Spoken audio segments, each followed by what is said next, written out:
Ish oxiriga yetay deb qoldi. Putin Zelenskiy bilan uchrashuvga qarshi emas, faqat sharti bor. Xitoyda kutilmagan holatlar yuz bermoqda. Si Szinpin o'z generallariga ishonmay qo'ydi. AQSh har safar xato qilmoqda. Aroqchi.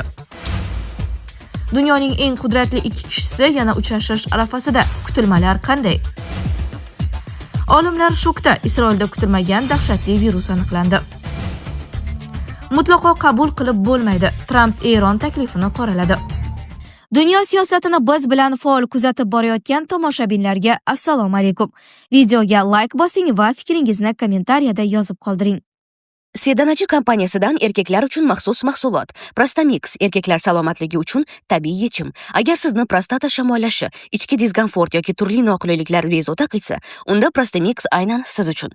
Prostamix prostata faoliyatini qo'llab-quvvatlaydi va jinsiy zaiflik kabi muammolardan butunlay qutulishga yordam beradi. Eng muhimi, natijasini birinchi haftadayoq sezasiz. Batafsil ma'lumot olish uchun 55lik kodi bilan 503 2200 raqamlariga sim qoqing.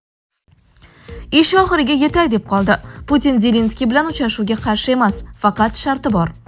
Rossiya prezidenti Vladimir Putin Ukraina masalasini hal qilish bo'yicha yakuniy kelishuvga erishilganidan keyin Zelenskiy bilan uchrashuv o'tkazishga qarshi emas. U 9-may kuni o'tkazilgan g'alaba paradi yakunlanganidan bir necha soat o'tib jurnalistlar qarshisiga chiqdi va savollarga javob qaytardi. Putin Zelenskiy o'zi bilan shaxsan uchrashmoqchi bo'layotgani, Rossiya hech qachon bundan bosh tortmasligi, kim istasa Moskvaga kelishi mumkinligini aytgan. Shu bilan birga 3-mamlakatda uchrashishga qarshi emasligi, ammo bu muzokaralar o'tkazish uchun emas, balki bitim imzolash uchun bo'lishi kerakligini qayd etgan. Bu uchrashuv yakuniy nuqta bo'lishi lozim, chunki biz muzokaralar nimaligini bilamiz. Men buni shaxsan Minskdagi muzokaralardan bilib olganman. Soatlab kechasi va kunduzi tinimsiz gaplashasan, lekin foydasi bo'lmaydi degan Rossiya prezidenti. Putin avval mutaxassislar har ikki tomon uchun tushunarli bo'lgan hujjatlarni kelishish uchun ishlashi, hamma narsani qilishi kerakligini qayd etgan. Bu holatda istalgan joyda uchrashib, imzo qo'yish yoki imzolashda ishtirok etish mumkin deya xulosa qildi. Brifing chog'ida Putin Ukraina mojarosi yakuniga qarab ketayotgani haqida gapirgan. Putin Rossiya ukrainlar bilan 2022-yilda Istanbulda kelishuvga erishgan, biroq shundan so'ng Fransiya prezidenti Makron unga qo'ng'iroq qilib, Ukraina bunday tarixiy hujjatlarni chakkasiga to'pponcha tiralgan holda imzolay olmasligini aytganini eslagan. U kelishuvga ko'ra Rossiya o'z qo'shinlarini Kiyevdan olib chiqib ketish kerak bo'lgani va Moskva bunga rozi bo'lgani. Keyin esa Buyuk Britaniyaning o'sha vaqtdagi bosh vaziri Jonson Rossiya bilan bu kelishuv imzolab bo'lmasligi, chunki bu adolatsiz kelishuv ekanini aytganini ta'kidlagan. Xitoyda kutilmagan holatlar yuz bermoqda. Si Szinpin o'z generallariga ishonmay qo'ydi. Xitoy raisi Si Szinpin o'zi tayinlagan generallarga nisbatan ishonchini yo'qotdi deb yozmoqda New York Times tahlilchilariga tayanib. Gazetaning qayd etishicha, harbiylarning bo'shatilishi Xitoy armiyasi modernizatsiyasini xavf ostiga qo'yadi. Szinpinning boshqaruvi izchil ravishda yakuniy bosqichga kirmoqda. Bu bosqichda uning siyosiy hisob-kitoblari o'zgarmoqda va u borgan sari atrofidagi a'zolardan xavotirlanmoqda, dedi Tayvandagi Chengchi Milliy universiteti professori Zhang Wenkou. NET nashrining yozishicha, yangi kompaniyalar kadrlar almashinuvi bilan cheklanib qolmayapti. Xitoyda mafkuraviy tuzalish va inqilobiy tarbiyalash dasturi ishga tushgan. Bundan maqsad ofitserlarning kompartiya va rais Siga sadoqatini mustahkamlashdir. Qayd etilishicha, Si armiyani modernizatsiya qilish uchun o'zi tanlagan qo'mondonlar bundan buyon ishonchga munosib emas degan xulosaga kelgan. Ishonchsizlikning sabablaridan biri korrupsiya. Washingtondagi Mudofaa Milliy universiteti katta ilmiy xodimi Untao Xitoy yetakchisi korrupsiya va mafkuraviy nopoklik orasida parallel o'tkazmoqda degan taxminni ilgari surdi. Sizning tasavvurda korrupsiya sababli jangovar tayyorgarlikda yuzaga kelayotgan muammolar mafkuraviy nopoklik oqibati hisoblanadi, dedi u. Shu yil fevralida New York Times AQSh razvedkasiga tayanib, oxirgi yillarda Si Szinpinda vasvasa alomatlari kuzatilayotganini yozgandi. Gazeta manbalari Xitoy armiyasi oliy qo'mondonligidagi tozalashlarni shu bilan izohlagan. Mamlakatda 2023-yildan beri yuqori martabali admiral va generallar soni 30 nafardan 7 nafargacha kamaydi. Markaziy harbiy kengash raisi o'rinbosari Chan Yusanning hibsga olinishi tozalovning oxirgi epizodi bo'ldi. The Wall Street Journal o'z manbalariga tayanib, u jumladan Xitoy yadroviy quroli haqidagi muhim texnik ma'lumotlarni AQShga berganlikda gumon qilinganini yozdi. Sinxua agentligi esa intizom va qonun jiddiy tarzda buzilgani bo'yicha surishtiruv boshlaganini ma'lum qildi. AQSh har safar xato qilmoqda. Aroqchi.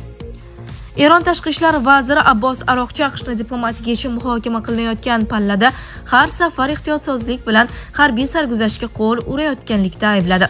Bu haqda u X ijtimoiy tarmog'idagi sahifasida yozgan. Aroqchi eronliklar hech qachon bosimga bo'ysunmasligini yozgan. Bu bayonot Hormuz bo'g'ozida yuz bergan hujumlar uchun tomonlar bir-birini ayblaganidan bir kun o'tib yangradi.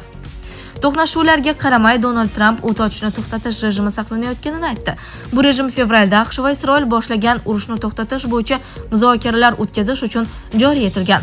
AQSh davlat kotibi Rubioning ma'lum qilishicha, Eron 8-may kuni Washington takliflariga javob berishi kutilmoqda. Taklif jiddiy bo'lishiga umid qilaman degan Rubio Italiyaga tashrifi chog'ida. Dunyoning eng qudratli ikki kishisi yana uchrashish arafasida. Kutilmalar qanday? AQSh prezidenti Tramp va Xitoy rahbari Si Szinpin kelasi hafta Pekinda uchrashuv o'tkazadi. Bu sammit dunyoning ikki yirik qudrati o'rtasidagi raqobatning keyingi bosqichini belgilab beradigan o'ta muhim muzokaralar sifatida ko'rilmoqda. 14-may kuni boshlanadigan 2 kunlik sammitda Tramp va Si Erondagi urush, savdo, Tayvan va boshqa ziddiyatli masalalarni muhokama qilishi kutilmoqda. Ular so'nggi bor 2025-yil oktyabr oyida Janubiy Koreyada uchrashgandi. O'shanda AQSh Xitoy tovarlariga 100% dan ortiq bojlar kiritgan va Pekin noyob yer elementlarining global ta'minotini bo'g'ib qo'yish bilan tahdid qilgan shiddatli savdo urushi to'xtatilgandi. Muzokaralar kun tartibida nimalar bor?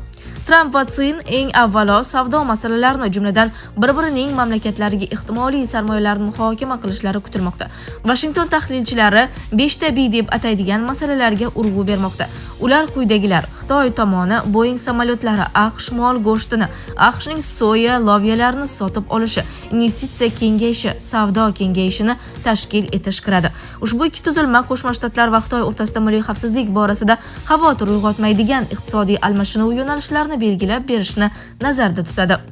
Nashrning yozishicha, Tramp do'stim deb atadigan Si bilan munosabatlari haqida odatda maqtanib keladi. U Qo'shma Shtatlarda Xitoy sarmoyasi ko'payishini e'lon qilishga ishtiyoqmand.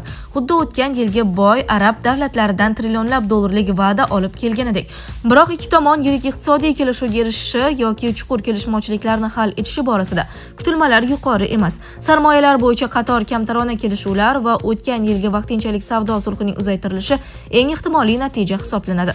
Ushbu uchrashuv yanada ko'proq muloqotlar uchun boshlang'ich nuqta bo'lib xizmat qilishini aytdi. Amerikalik rasmiylarning ta'kidlashicha, ikki yetakchi bu yil jami 4 marta uchrashishi mumkin. Strategik va xalqaro tadqiqotlar markazining China Power loyihasi direktori Bonnie Lining so'zlariga ko'ra, Xitoyning ichida hamon Qo'shma Shtatlarga nisbatan chuqur shubha hissi mavjud.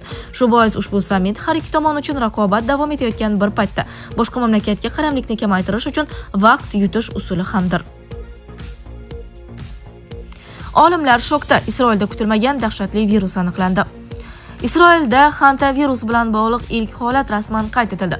Bu haqda Jerusalem Post xabar berdi. Ma'lum qilinishicha, bemor bir necha oy oldin Sharqiy Yevropada bo'lgan vaqtida virusni yuqtirib olgan. U hantavirusga xos simptomlar paydo bo'lganidan keyin shifokorlarga murojaat qilgan. Hozircha bemorning shaxsi, qayerda yashashi va unga tashxis qo'yilgan tibbiyot muassasasi nomi oshkor qilinmagan. Bemorga antitana tekshiruvi o'tkazilgan va u hantavirus bilan aloqada bo'lganini ko'rsatgan. Keyinchalik test orqali virus yuqqani tasdiqlangan. Shifokorlar ma'lumotiga ko'ra, bemorning ahvoli barqaror. U reanimatsiyaga muhtoj emas, qat'iy izolyatsiyaga ham olinmagan va hozirda shifokorlar kuzatuv ostida qolmoqda. Bu holat haqida Isroil Sog'liqni saqlash vazirligiga ham xabar berilgan. Mutlaqo qabul qilib bo'lmaydi. Tramp Eron taklifini qoraladi. AQSh prezidenti Donald Trump Eronning yangi tinchlik takliflarini keskin rad etdi. Bu haqda u o'zining Trust Social sahifasida yozib qoldirdi. U yangi taklif loyihasini buni mutlaqo qabul qilib bo'lmaydi deya yozgan. Ma'lumotlarga ko'ra, Eron AQShga yo'l sahifali reja yuborgan. Hujjat Pokiston orqali yetkazilgan. The Wall Street Journal'ning yozishicha, Tehron yadroviy dastur bo'yicha 1 oylik muzokaralarni boshlashni, Hormuz bo'g'ozini bosqichma-bosqich ochishni va yuqori boyitilgan uran zaxiralarining bir qismini 3-davlatga berishni taklif qilgan. Evaziga AQShdan dengiz blokadasini bekor qilish va sanksiyalarni yumshatish so'ralgan. Shuningdek, uranni boyitishni vaqtincha to'xtatishga tayyorligini bildirgan. Ammo AQSh taklif qilgan 20 yillik moratoriyga rozi bo'lmagan.